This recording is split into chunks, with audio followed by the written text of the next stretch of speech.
Alright, in this video we got a lot to talk about. We're going to be talking about the Justice League clones. Oh my god, they're back. They're still alive. I'd switch my whole opinion about the game. It's something I would say if I was a fucking idiot. Okay, look, in this video we're going to be talking about the clones and how a lot of people might even be wrong about the clones. So if you're new, go ahead and subscribe, like the video as well. The first thing we're going to talk about is how we shouldn't even be knowing about any of this. A lot of people are in my comments are like, yeah, the clones, they're still alive, blah, blah, blah. Well, you can kind of make that assumption from the base game.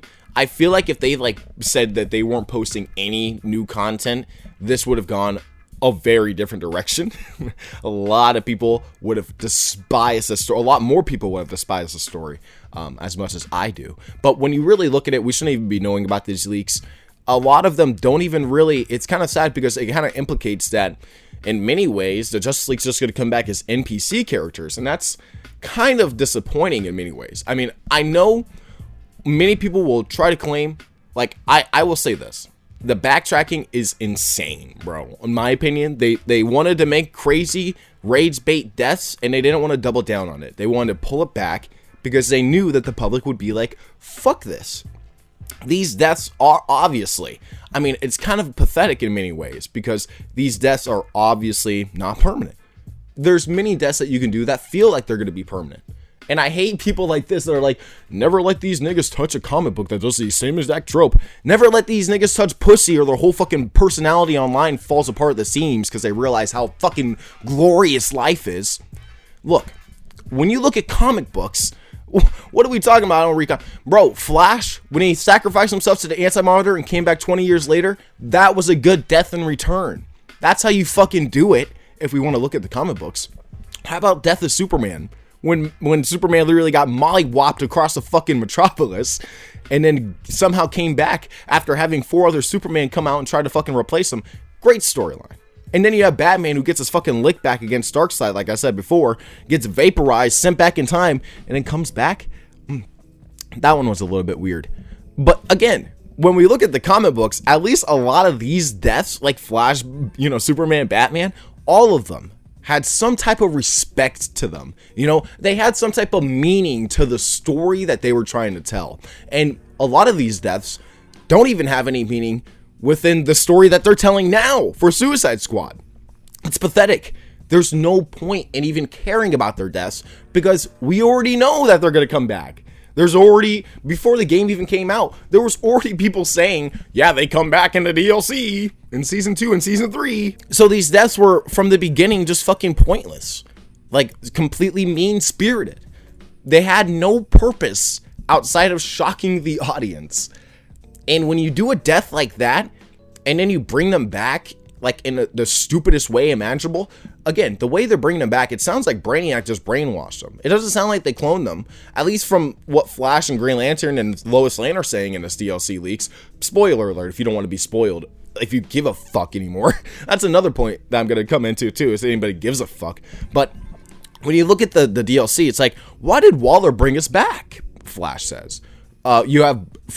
You literally have Lois Lane saying they're not in Brainiac's control anymore, they're in Argus control.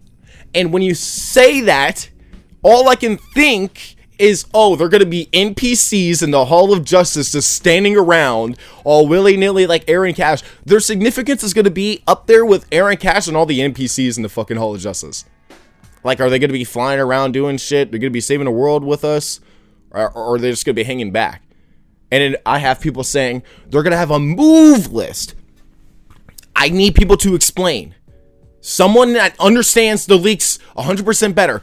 Explain to me how you're going to put the Flash in this game without making him fucking garbage. Please. You have to balance him out with all the other characters, right? I had somebody tell me that they have a Batman move list. Like, they're going to put Batman in a looter shooter.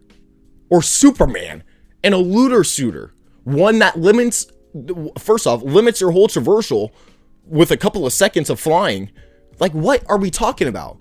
The whole copium of these leaks and them coming back is ridiculous because they're just not going to do anything in the game. So who gives a fuck if they come back? To set up a Justice League game? We're not getting no goddamn Justice League game, and y'all know it, bro. From who? From this team? From Rocksteady? Again, I go back to my original point. These deaths meant nothing And we honestly had no reason to even see them to begin with. They were just there to fucking shock the audience. And when you do that, I ask, who gives a fuck? I really asked, like, who's gonna give a fuck? There's like 300 players on Steam. And most of the people that probably play this game are just now waiting for Joker DLC. So who genuinely gives a fuck if the Justice League comes back? How is that going to improve the story in any way, shape, or form? I just don't see it. I truly don't see how this is going to improve the overall story. It's not over yet. I've had so many people tell me, just be patient. Just wait. Wait for what? The Justice League to come back? Something I already know?